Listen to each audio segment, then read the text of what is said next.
नमस्कार मित्रांनो. आपण आता नेक्स्ट ट्रान्झॅक्शन प्रॅक्टिससाठी इथे बघतोय ट्रेड डिस्काउंटचं आणि कॅश डिस्काउंटचं. आपण मागच्या 2 लेक्चरमध्ये परचेस आणि सेल्सचे काही ट्रान्झॅक्शन बघितले, ज्यात कॅश डिस्काउंट फक्त सांगितलेला होता. आता आपण ट्रेड डिस्काउंटचे काही ट्रान्झॅक्शन बघू.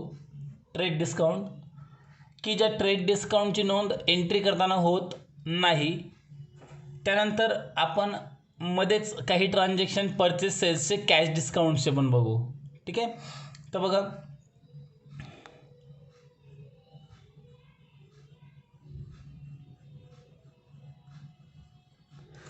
परचेस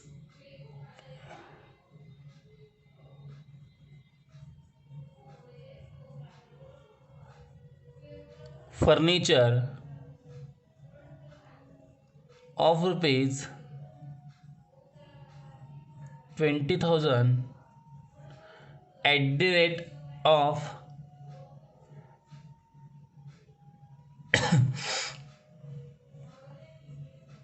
6%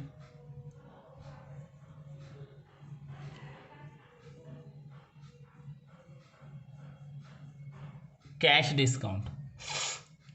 आता जे आपण 2 व्हिडिओ अगोदर ट्रान्झॅक्शन घेतले होते त्या टाईपचं ट्रान्झॅक्शन आहे. याच्यानंतर मग ट्रेड डिस्काउंटचं ट्रान्झॅक्शन आपण घेऊ. काय म्हटलं बघा, purchase furniture of rupees 20,000 at the rate 6% cash discount. तर आता आपण काय खरेदी करतोय? फर्निचर खरेदी करतोय. म्हणजे पहिलं अकाउंट आपल्याला घ्यावं लागणार आहे फर्निचर, दुसरा अकाउंट येईल कॅश आणि तिसरा अकाउंट येणार आहे डिस्काउंट. ते 3 अकाउंट्स आपल्याला घ्यावे लागतील. 3 अकाउंट आपण घेतल्यानंतर डेबिट कोणाला करणार, क्रेडिट कोणाला करणार, आपण आत्ता क्लिअर करून घेऊ.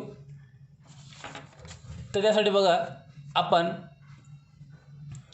फर्निचर इथं रिअल अकाउंटमध्ये, कॅश पण येईल रिअलमध्ये आणि डिस्काउंट येईल नॉमिनल अकाउंटमध्ये. आपण फर्निचर खरेदी करतोय तर सूट इथे आपल्याला मिळायला पाहिजे.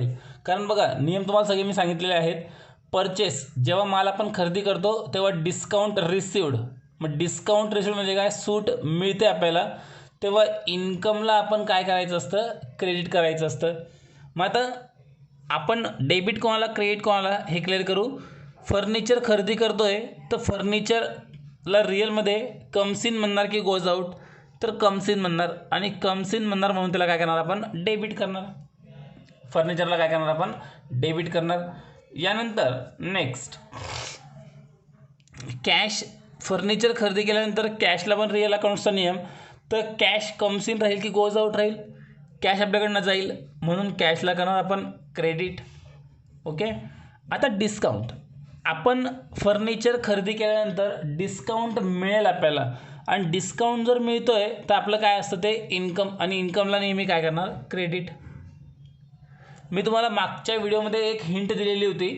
ज्या बाजूला कॅश किंवा बँक येईल त्याच बाजूला डिस्काउंट पण आला पाहिजे. कॅश डिस्काउंट लक्षात घ्या. बघा, कॅशला इथे क्रेडिट झालं, डिस्काउंटला पण काय होतं? ॲटोमॅटिक क्रेडिट होतं आहे. आता आपण इथे डिस्काउंटची अमाऊंट काढू. डिस्काउंटची अमाऊंट 20,000वर 6% कॅश डिस्काउंट लेस होऊन जाईल. मग बघा, डिस्काउंट काढू आपण. 20,000वर 6%, 2 0 कट केले, 2 0 कट केले, 200 गुणिले 6,000 केले तर हे 1,200 रुपये ही अमाऊंट सापडली आपल्याला डिस्काउंटची. डिस्काउंटची अमाऊंट सापडली आपल्याला 1,200. डिस्काउंट नेहमी काय करतो आपण? टोटल अमाऊंटमधून लेस. म्हणून टोटल अमाऊंट किती आहे बघा, उदाहरणामध्ये 20,000 लेस कॅश डिस्काउंट 6%, 1,200 जे आपण आत्ता काढले. डिस्काउंट लेस करून अमाऊंट उरणार आहे 18,800 रुपये. 18,800 रुपये. आणि एवढी अमाऊंट कॅशमध्ये आपल्याला घ्यावी लागेल. इतकं सिंपल ट्रान्झॅक्शन आहे. एंट्री करू. आता एंट्री करताना कोणाला डेबिट कोणाला क्रेडिट होईल हे तर आपण फायनल करूनच घेतलेलं आहे. इथे डेबिट कोणाला होणार आहे? फर्निचरला.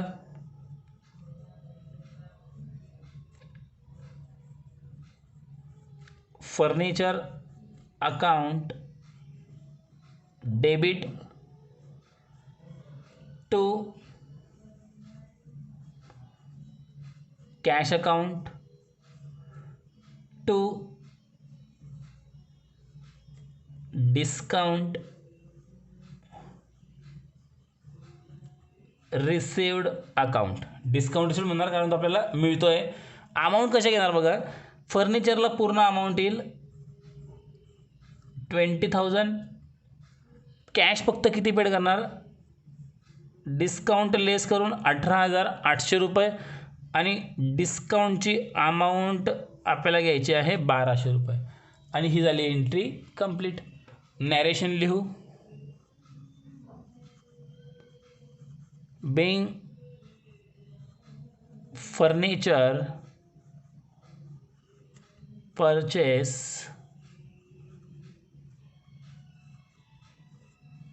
At the rate 6% cash discount. आणि हे ट्रान्झॅक्शन संपलं. इतकं सिम्पल ट्रान्झॅक्शन होतं. परचेसचं आपण ट्रान्झॅक्शन घेतलं ज्यात डिस्काउंट कोणता होता? कॅशचा. आता आपण माल खरेदी करू आणि त्यात ट्रेड डिस्काउंटची आपण नोंद करू. ट्रेड डिस्काउंट आहे असं आपण ट्रान्झॅक्शन घेऊ.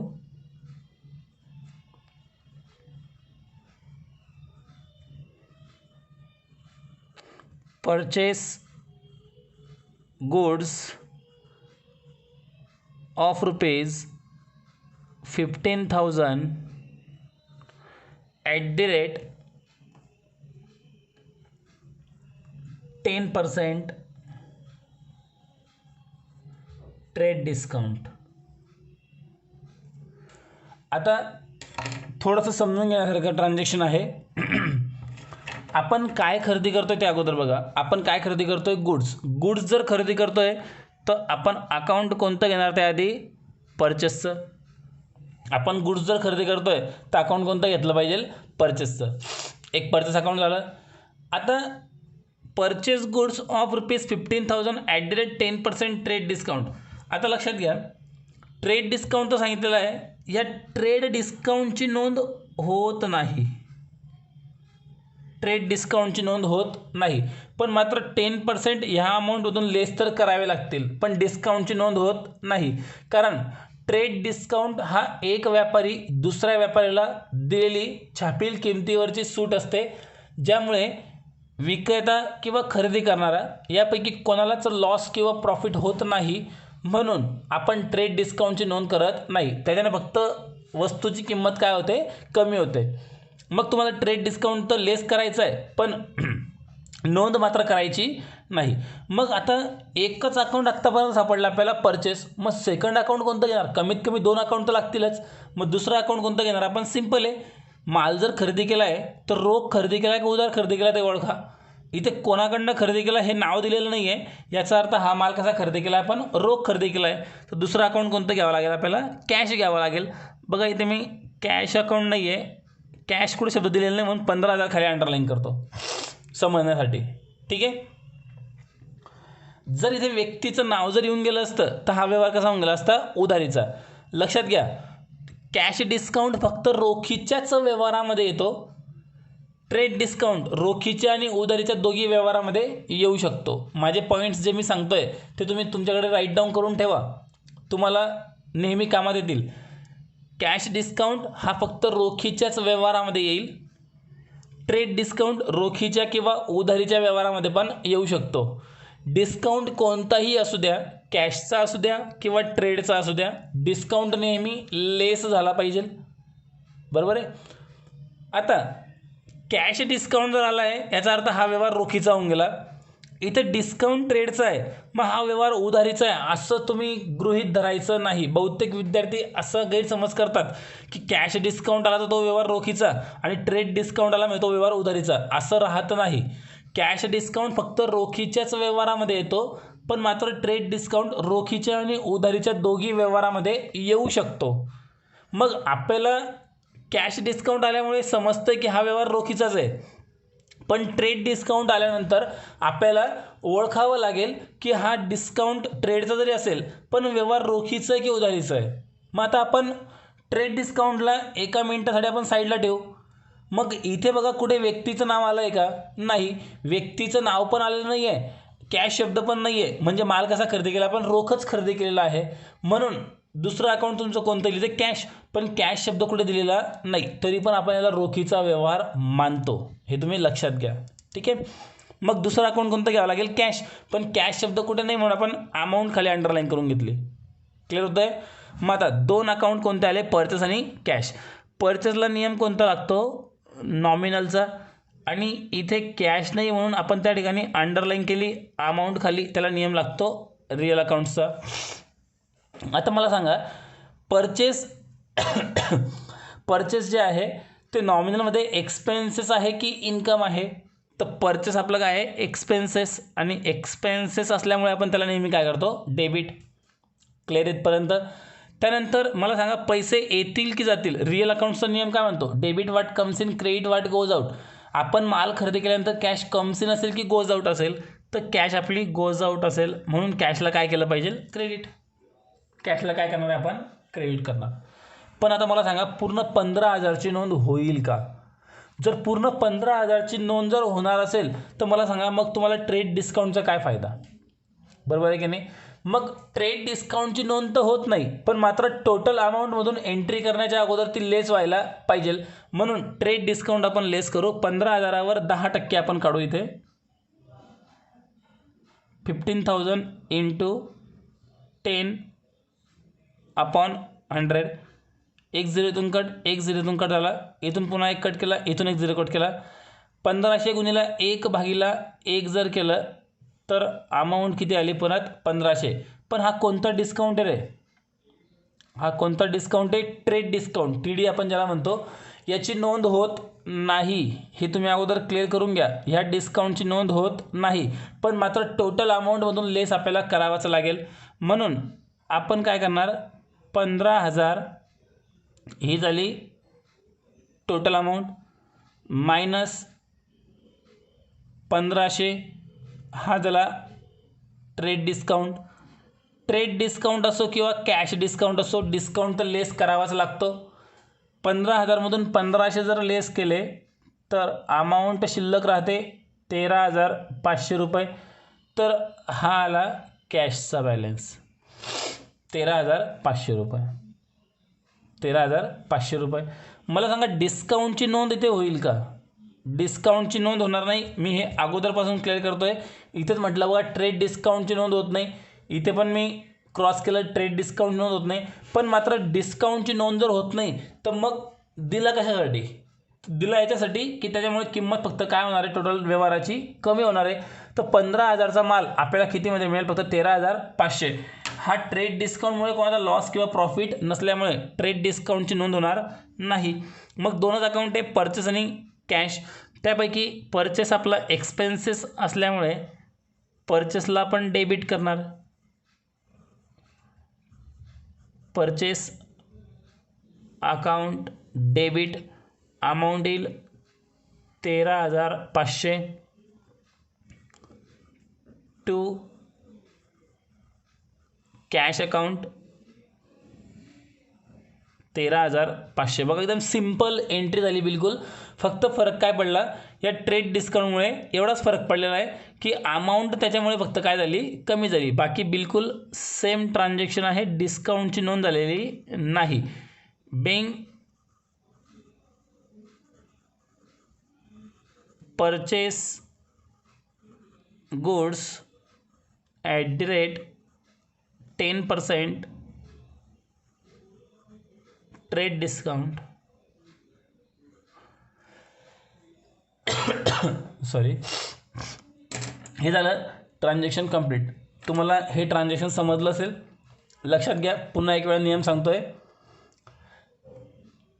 ट्रेड डिस्काउंटची नोंद होत नाही, कॅश डिस्काउंटची नोंद होते. डिस्काउंट कोणताही असू द्या, कॅश डिस्काउंट असू द्या किंवा ट्रेड डिस्काउंट असू द्या, डिस्काउंट लेस करावाच लागतो. शब्दांकडे लक्ष द्या. त्यानंतर ज्या व्यवहारामध्ये कॅश डिस्काउंट आहे याचा अर्थ तो व्यवहार रोखीचा आहे. म्हणून याचा अर्थ असा नाही होत की ट्रेड डिस्काउंट म्हणून तो व्यवहार उधारीचा आहे. तर कॅश डिस्काउंट फक्त रोखीच्या व्यवहारामध्ये येतो, तर ट्रेड डिस्काउंट रोखीच्या किंवा उधारीच्या दोघी व्यवहारांमध्ये येत असतो. डिस्काउंट कोणताही असू द्या, लेस करायचा आहे. मात्र नोंद फक्त कोणत्या डिस्काउंटची करणार? कॅश डिस्काउंटची. ट्रेड डिस्काउंटची नोंद होणार नाही. तुम्हाला मी याच्यावरची जी मराठीमधली माहिती आहे ती तुम्हाला मी पुढच्या लेक्चरमध्ये लिहून देईल, त्यामुळे तुम्हाला थोडंसं बेनिफिट होईल. माहिती आपण अगोदर सांगितलेली असेल किंवा नसेल, तुम्हाला एक वेळा पण माहिती मी देऊन टाकेल. नेक्स्ट ट्रान्झॅक्शन बघू आपण. ट्रेड डिस्काउंटचं सेल्सचं ट्रान्झॅक्शन घेऊ. Goods sold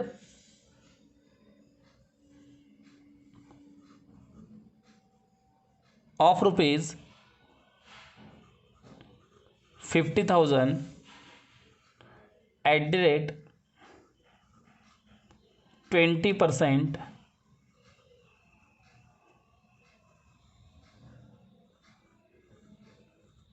trade discount. बघा आता तुम्हाला सगळ्यात अगोदर हे ओळखायचं आहे की व्यवहार रोखीचा आहे की उधारीचा आहे. तर इथे काय हिंट दिली बघा, व्यवहार रोखीचा आहे की उधारीचा हे ओळखण्यासाठी समजण्याचा प्रयत्न करा. गुड्स सोल्ड, आपण काय करतोय? माल विकतोय. माल विकतोय म्हटल्यानंतर सेल्स अकाउंट तुमचं एक फायनल झालं. Okay. Of rupees 50,000 at the 20% trade discount. Discount कोणता आहे रे? ट्रेड डिस्काउंट आहे. नोंद होईल का? नोंद होणार नाही. मग दिला कशासाठी? तर मात्र याच्यामुळे अमाऊंट फक्त काय होऊन जाईल? लेस होऊन जाईल, कमी होऊन जाईल, पण नोंद मात्र होणार नाही. मग आता ट्रेड डिस्काउंटच गेला. मला सांगा आता व्यवहार रोखीचा आहे की उधारीचा आहे? इथं व्यवहार उधारीचा आहे की रोखीचा आहे कसं ओळखणार? व्यक्तीचं नाव कुठे आलं आहे का? कुठेच नाही. म्हणजे हा व्यवहार कसा झाला? रोखीचा. तर हा व्यवहार रोखीचा असल्यामुळे कॅश अकाउंट इथे आपल्याला घ्यावं लागेल. कॅश शब्द दिला नाही, पण आपल्याला कॅश तर घ्यावाच लागेल, कारण हा व्यवहार कसा आहे? रोखीचा आहे. म्हणून 50,000ला आपण कॅश मानून चालतोय, तिथे आपण कॅश अकाउंट घेणार. आता सेल्सला नियम कोणता लावतो आपण? नॉमिनल. आणि 50,000 कॅश अकाउंट आहे म्हणून कोणतं अकाउंट लावणार? Real account. सोल्ड म्हणजे आपलं इन्कम. इन्कमला करणार क्रेडिट. तर कॅश येईल की जाईल? कॅश येईल म्हणून कॅशला डेबिट. समजतंय? इथे व्यवहार कसा झाला? रोखीचा झाला. आपण लगेच एक उधारीचा व्यवहार घेऊ ज्यात ट्रेड डिस्काउंट असणार आहे. ठीक आहे, लवकर लक्षात येईल. मग आता अमाऊंट 50,000वर 20% काढा पहिले. 50,000 गुणिला 20 भागिला 100. 2 शून्य कट झाले, 2 शून्य कट झाले. 5,000 गुणिला 2 जर केले तर 10,000 रुपये ही कसली अमाऊंट सापडली? ट्रेड डिस्काउंटची अमाऊंट सापडली. 5,000 इंटू 2 केले 10,000 ट्रेड डिस्काउंट. नोंद होईल का?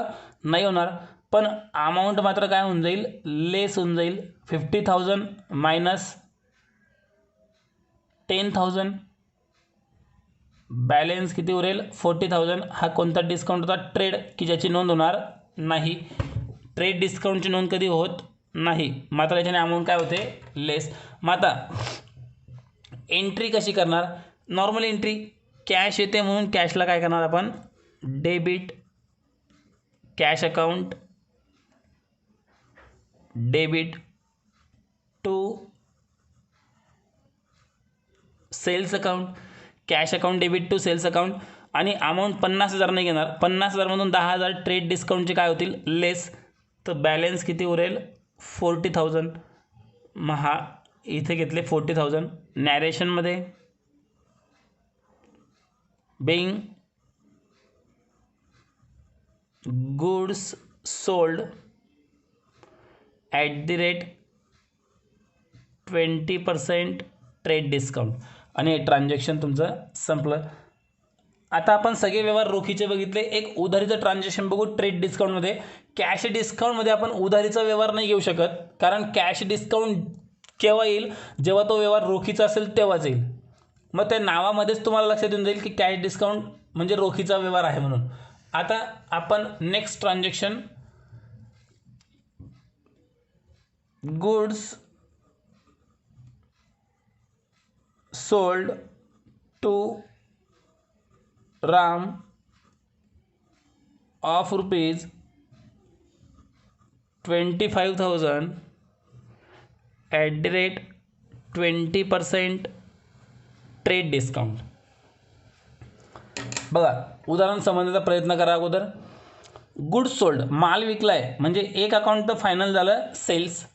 टू राम, कोणाला माल विकला आपण? रामला विकले, रामचं नाव आलेलं आहे. ऑफ रुपीज 25,000, 25,000चा माल विकलाय. 20% ट्रेड डिस्काउंट, ट्रेड डिस्काउंटची नोंद होते का? नाही. मग हा काय काम करेल? फक्त त्या व्यवहाराची किंमत काय करून टाकेल? कमी करून टाकेल 20%ने. आता हा व्यवहार रोखीचा एक उधारीचा आपल्याला ओळखायचं आहे. तर बघा ह्या व्यवहारामध्ये कॅश शब्द कुठे आलेला नाही, प्लस रामचं नाव आलेलं आहे, म्हणजे हा व्यवहार कसा होऊन गेला? उधारीचा झाला. हा व्यवहार कसा होऊन गेला? उधारीचा. तुम्हाला हे समजण्यापुरतं भरपूर झालं की रामचं नाव आलेलं आहे, कॅश शब्द कुठे आलेला नाही आहे. तर मग हा व्यवहार कसा झाला? रोखीचा आहे की उधारीचा आहे? उधारीचा आहे. मग सेल्सला नियम कोणता लागेल? नॉमिनलचा. रामला नियम लागेल पर्सनलचा. सेल्स आपलं इन्कम आहे म्हणून त्याला क्रेडिट करणार. तर इथे माल विकतोय आपण रामला, तर रामसाठी पर्सनल अकाउंटचा नियम काय म्हणतो? Debit the receiver, credit the giver. आपण माल विकतोय तर राम माल घेतोय, तर राम कोण झाला इथे? रिसिव्हर. म्हणून रामला काय करणार आपण? डेबिट. रामला काय केलं पाहिजे? आपण डेबिट केलं पाहिजे. मग या प्रकारे आपल्याला नोंद करायची आहे. रामला डेबिट होईल, सेल्सला क्रेडिट होईल. पण अमाऊंट किती घेणार बघा? अमाऊंट 25,000 अमाऊंट दिलेली आहे. 25,000 इंटू 20/100. 0 कट केले. 2500 गुणिले 2 जर केले तर अमाऊंट आली 5,000. 5,000 टोटल अमाऊंटमधून काय करणार? लेस. म्हणजे बघा किती अमाऊंट उरते? 25,000 ही झाली टोटल अमाऊंट, -5,000 ही कोणता डिस्काउंट आला? Trade discount. लेस करून बॅलन्स उरेल 20,000. आता मला सांगा ह्या व्यवहारामध्ये डिस्काउंटची नोंद होणार आहे का? तर बिलकुल नाही होणार. डिस्काउंट कोणता आहे? ट्रेड डिस्काउंट आहे, ज्याची नोंद होत नाही. मग आता एंट्री काय करणार? एंट्री करताना डेबिट कोणाला होईल? राम, कारण रामला माल विकला, राम रिसिव्हर आहे. Ram's account debit to sales account, amount 20,000. म्हणजे मागच्या ट्रान्झॅक्शनला आणि ह्या ट्रान्झॅक्शनला काय फरक आहे? इथं व्यवहार रोखीचा होता, इथं व्यवहार उधारीचा आहे. म्हणून फक्त हे समजून देण्यासाठी हे ट्रान्झॅक्शन होतं. नॅरेशन तुम्हाला लिहिता आलं पाहिजे. Being sold goods on credit at the rate 20% trade discount. हां, जर समजा या ट्रेड डिस्काउंटच्या ठिकाणी फक्त कॅश डिस्काउंट जर म्हटलं असतं, मग राम नाव येऊन सुद्धा कॅश नाव येऊन गेलं, म्हणून हा व्यवहार रोखीचा होऊन गेला असता. पण आत्ता हा व्यवहार कसा झाला? उधारीचा. आणि हे आजचं ट्रान्झॅक्शन आपले संपले. तुम्ही हे लिहून घ्यायचं सुरुवातीपासून व्यवस्थित. 7 नंबर ट्रान्झॅक्शन तुम्हाला दिसतंय, 9 नंबरपर्यंत पूर्ण क्लिअर दिसेल. स्क्रीनशॉट करून घ्या किंवा लिहून घ्या पॉज करून. आणि नंतर हे शेवटचं ट्रान्झॅक्शन, आणि बाकी आपण पुढच्या व्हिडिओमध्ये क्लिअर करू.